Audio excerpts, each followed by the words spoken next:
Hey, what's up folks? This is Keith and you're watching Barbour's Auto Help. In this video, we're going to be going over the brake lamp bulb replacement on an '05 Scion TC. Let's go ahead and get into this.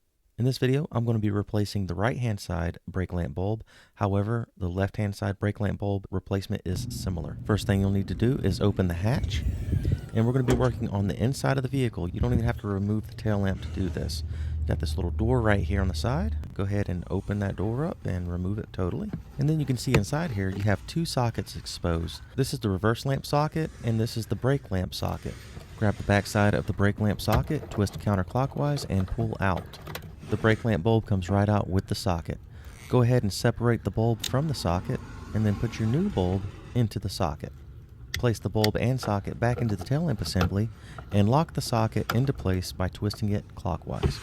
Be sure to reinstall the access panel and you're done. Be sure to check to make sure that the brake lamp bulb is working as designed, and if it is, you're good to go. Thanks for watching, guys.